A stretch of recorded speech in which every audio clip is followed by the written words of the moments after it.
our public meeting on the election. Uh, as you may have heard, this is an election year represented here by my Comic Sans presidential debate podium, which seems fitting. When it was determined that I would be giving the talk on the election, things were slightly different, right? I was I had an introduction all prepared that was going to be about the kind of endless, monotonous slog of unbroken bourgeois election cycles, talking about the two candidates reprising their contest from the previous election, how, there's a lot of research that comrades did and then gave to me about Biden's record and different specifics of his term. And that talk would have been represented by this this image, right? Biden, Trump, and the end of lesser-evilism, right? The decision by Joe Biden to not seek the nomination of the Democratic Party has changed this meeting to this one. Doom no matter whom, no longer Biden, Trump, and the end of lesser-evilism. So this changes things a little bit. This has gone from being another installment in that endless grind to being, in some ways, an unprecedented situation, but certainly a changed situation, right? I think that the development of Biden dropping out and Harris almost certainly becoming the nominee of the Democratic Party actually provides us with a pretty good opportunity to think through what is our program, what are our politics regarding elections, and do they still apply? Or how do they apply differently, right? So that changes the focus of the talk a little bit from specifics about one candidate. It's going to be a little more sweeping, I suppose. So I want to start with a quote by Fred Hampton, and it'll make sense later if it doesn't yet now. I am not the speaker that Hampton was, but I'm going to read this. But when I leave, you can remember I said with the last words on my lips that I'm a revolutionary, and you're going to have to keep on saying them. You're going to have to say that I am a proletarian. I am the people. I am not the pig. You got to make a distinction, and the people are going to have to attack the pig. The people are going to have to stand up against the pig. The emphasis here on you got to make a distinction is mine. I think this is a key idea for us to carry into every election cycle. This idea of making a distinction between our side and their side. Right? So Fred Hampton, not long after giving this speech, was assassinated. Coordination between the Nixon administration, the FBI, and the Chicago Police Department.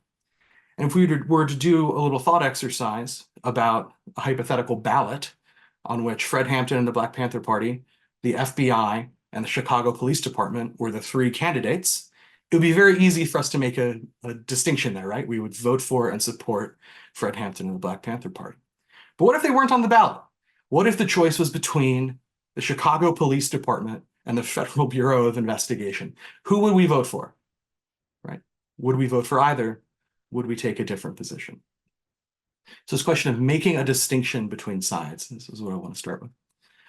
So let's get into a little bit of a historical framework for our political conception of elections. We're going to start with the address of the Central Committee to the Communist League by Marx and Engels. This address is written and delivered in the aftermath of the revolutions of 1848, as the Communist League is thinking through how it and its kind of affiliated clubs and secret organizations are going to relate to the kind of newly reconstituting some liberal states in Europe, right? Marx and Engels acknowledge that the working class is one of the classes oppressed by the governments of these states. Other classes oppressed by them include the petty bourgeoisie, the peasantry, to the extent it existed in these various countries. And so the question of who to run in elections, whether to join forces, is very much an active question at this point. And what Marx and Engels argue is that workers' candidates must be nominated everywhere in opposition to bourgeois democratic candidates. As far as possible, they should be League members, and their election should be pursued by all possible means. Even where there is no prospect of achieving their election, The workers must put up their own candidates to preserve their independence, to gauge their own strength, and to bring the revolutionary position and party standpoint to public attention. So we want to get people elected. But even if we can't do that, running independently working class candidates also serves the goals of gauging the support for these politics and projecting these politics through the process of running for office. So you notice that they're not hesitating and concerned here about splitting the vote, about undermining the bourgeois democratic candidate and leaving the door open for someone worse. They're focused on building working class politics and working class organization through elections. And Lenin and the Bolsheviks take up these kind of basics, right? So one of the readings, the Projekt piece talking about August Nimtz's excellent book on Lenin's electoral strategy, that reading focuses on one particular question that Lenin faced, which is in the, I believe, Second Duma, which is the Russian parliament at the time. Should Marxists enter into first-round alliances with liberal parties to keep the Black Hundreds out of the Duma? Couple things here. Duma elections, the first round was where people voted. Those votes elected electors who then would vote in the second round. So in the actual part of the election where people are voting, should Marxists enter into first-round alliances to try to keep the Black Hundreds out of the Duma? The Black Hundreds were an ultra-nationalist Tsarist group of what Nimtz calls pogrom mongers. These were essentially proto-fascist supporters of the Tsar, sometimes acting under the Tsar's direct orders in terms of pogroms. And the Mensheviks argue in favor of these first-round alliances with the Cadets being a liberal monarchist organization. So reform-minded, but still supportive of the Tsar. And the Mensheviks argue that what socialists should do in the first round is make this alliance with the Cadets, support Cadet candidates, try not to undermine each other's electoral bases and so forth. Lenin argues that there are three problems with this position. The first, would this alliance actually reduce the danger of the Black Hundreds? You might notice that I said the Black Hundreds were Tsarists and the Cadets were liberal monarchists. They both essentially recognize the authority of the Tsar and the Tsarist state. So it is foolish to expect them to directly and consistently oppose the Black Hundreds. And making this alliance would send the message to our audience, to their audience in the working class, that actually the Cadets could be trusted, right? So it would be, in practice, misleading the working class movement. The second problem is that this effectively would surrender leadership of the movement to the Cadets. There's a quote from a Lenin pamphlet at the time: "Why should the Cadets get to pretend to be radical?" So rather than putting forward the Bolshevik position or the communist position, we would be ceding that leadership, allowing the Cadets to use the election to project their politics. And thirdly, it rests on an inaccurate appraisal of the Duma and its role, right? Is excluding the Black Hundreds from the Duma synonymous with having defeated them? Certainly not, right? The Black Hundreds, like all fascist street groups, will be overcome and defeated in the streets and politically and by the mass movement of the working class. So that was kind of Lenin's application of those points by Marx and Engels. So next I want to look a little bit at, or I want to look quite a lot at, a pamphlet from 1967 by the American socialist Hal Draper called "Who's Going to Be the Lesser Evil" in 1968. And Draper starts with what he calls kind of the classic example of Lesser-Evilism, which is the lesser evil Hindenburg won and Hitler was defeated, whereupon President Hindenburg appointed Hitler to the chancellorship and the Nazis started taking over. The classic case was that the people voted for the lesser evil and in fact got both. So in Germany in the early 30s, vote for the lesser evil installs the greater evil. Now, of course, 1966 America, he says, isn't 1932 Germany. But that difference doesn't go the way that liberals often assume it will. In 1932 Germany's back is up against the wall. There's a social crisis can't be resolved. And what's on the table in the immediate term is revolution or fascism. And these are the biggest stakes imaginable. And even in that situation, voting for the lesser evil doesn't make sense. So today, when he's writing, and I would argue also when we're talking, and the stakes aren't that high, the lesser evil policy makes even less sense. Right? So in a situation where the two choices are revolution or fascism, voting against fascism by supporting a conservative still doesn't work, right? So when the stakes are not as high as that, why would it work any better? And he gives the example of the 1964 election, in which people convinced themselves that Lyndon Johnson was the lesser evil as compared to Goldwater, who was going to do horrible things in Vietnam, like defoliating the jungles. If people don't remember their American history, that is indeed something that Lyndon Johnson did with gusto. And some of these former supporters of Johnson kind of complaining that Johnson actually carried out Goldwater's policy, but this is in fact unfair to Goldwater. Johnson goes well beyond anything that the supposed greater evil Goldwater proposed doing in Vietnam. And Draper attributes this to his ability to hypnotize the liberals with great society rhetoric. This kind of classic move of liberalism, right? So he calls them liblabs, liberal labor types. In every election, claiming the fascists are coming, you have to vote for the lesser evil. And this creates a dynamic where the Democrats know they have liberal labor supporters in their back pocket, and so don't have to do anything to win their votes. And what they have to do is appease the forces to the right. And this has forced politics in this country to move steadily right, until even a Lyndon Johnson could look like a lesser evil.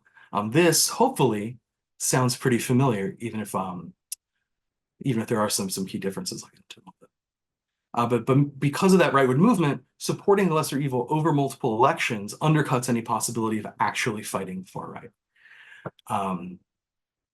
And Draper's writing in, as I said, the 1967, in the context of the post-war book, kind of the post-war American economy, and he argues that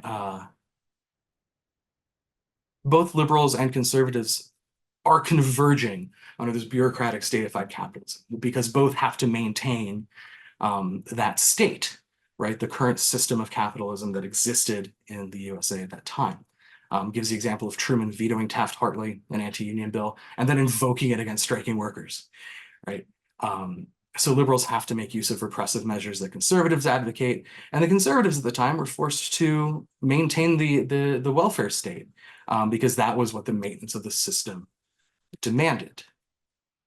So there are some commonalities across those three examples, right?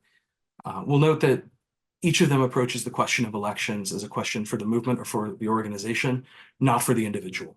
So when we talk about elections, especially in the US, oftentimes the phrasing is like, well, who should I vote for? Who should I feel bad to vote for? Who can I stomach voting for, right? As though you're shopping for the least expired carton of milk. And I think that we should frame our understanding of elections completely differently, which is that it is a political event in which we seek to intervene collectively. We seek to make strategic decisions as a group. We also notice that these texts are paying attention to political dynamics on a longer scale than the election cycle. So rather than thinking, if this candidate is elected, what will that do for the next 4 years? We're thinking about a strategy of who we're going to support across multiple elections and what the consequences of that are, right? Think about Draper's remark about politics moving right. Well, you can only come to that understanding if you think about elections as, over time. And they're also all aiming to orient the working class toward confrontation with capitalism. It isn't just picking the least objectionable platform for the working class and then kind of dealing with it, but actually using elections as another political opportunity to try to put forward socialist politics and win working people to what we think the way forward is, which is also can involve measuring our forces, right? If you mount an electoral campaign, you can look at a number of people who support your politics. I don't know that, for Firebrand, we're exactly in this situation, but that is one way this can work. So Draper takes us up to 1968, but our situation now obviously is different than that. For one thing, we no longer live under the system of statified capitalism described by Draper, right? That post-war boom, welfare state, permanent arms economy situation in which a lot of labor gains were won because of the longest sustained period of growth and stability in the history of capitalism.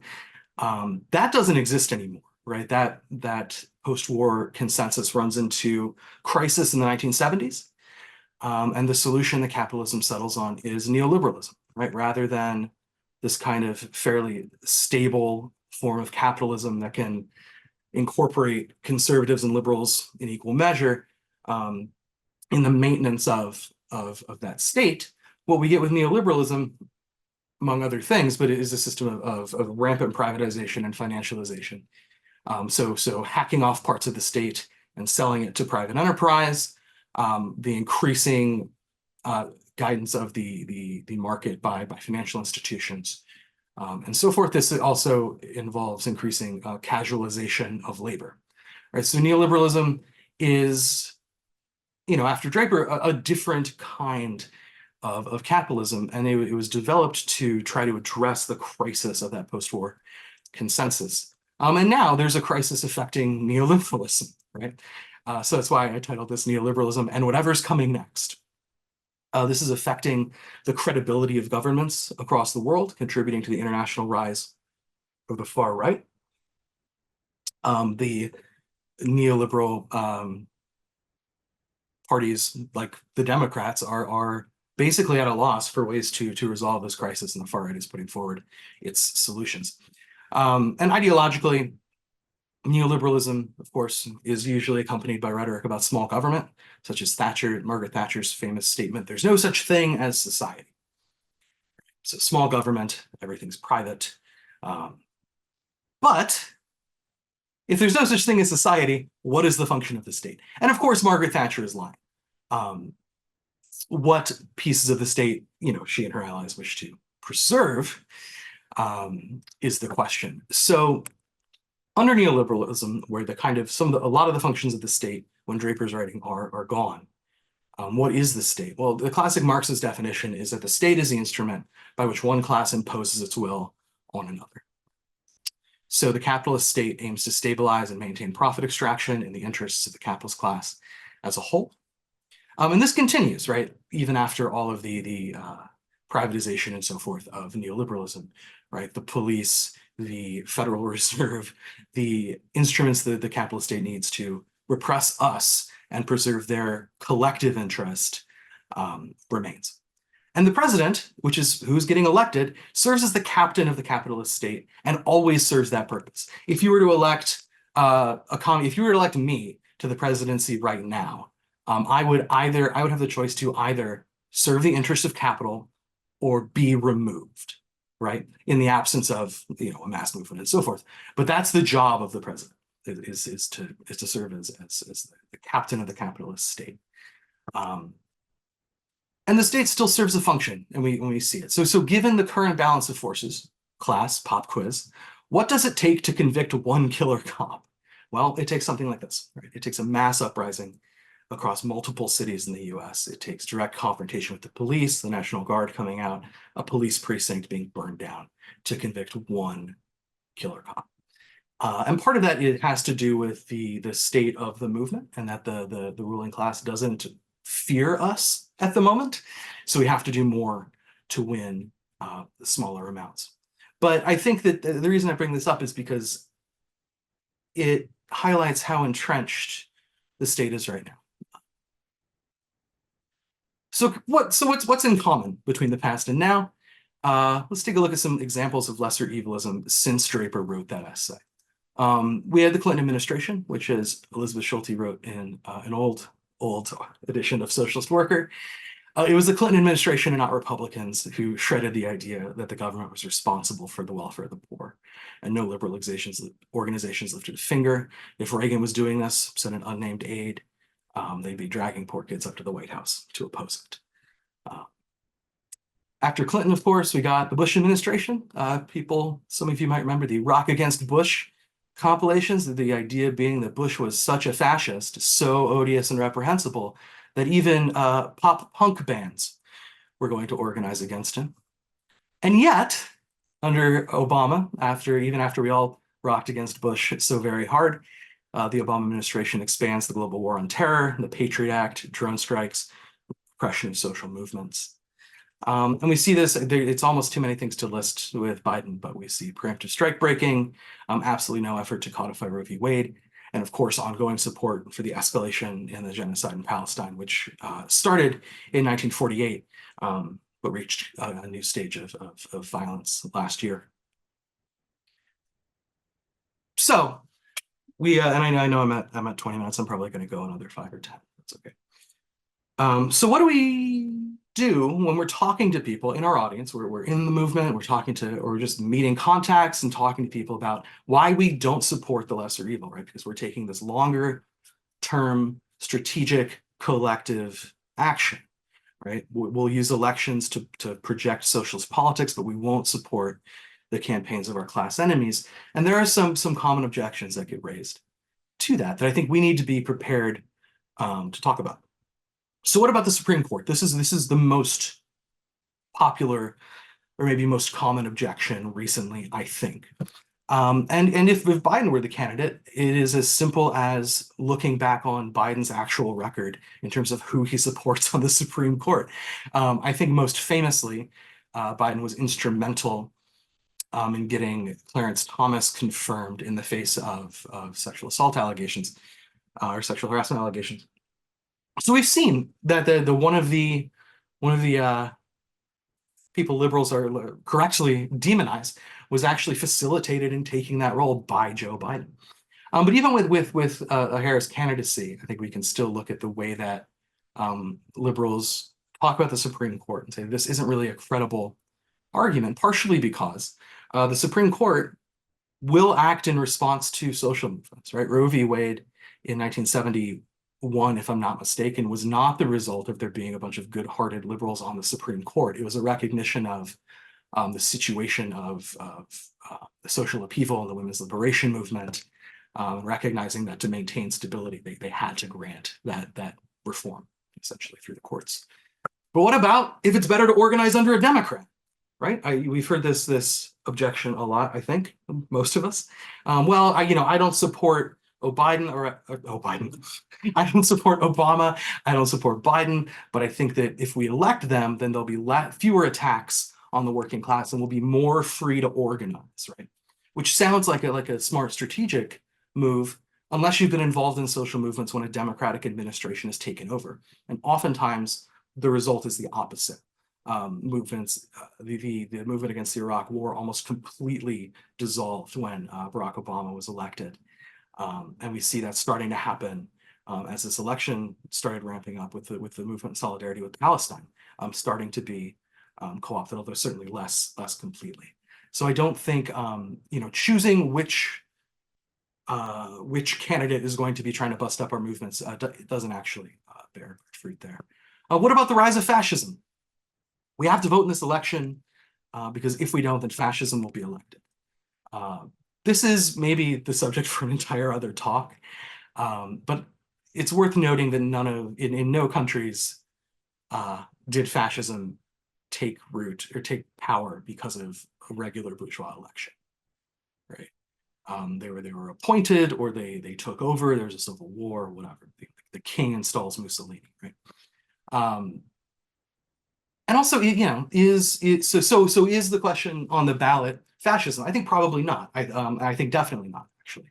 I think that we can acknowledge that there are, in fact, fascists in the Republican Party.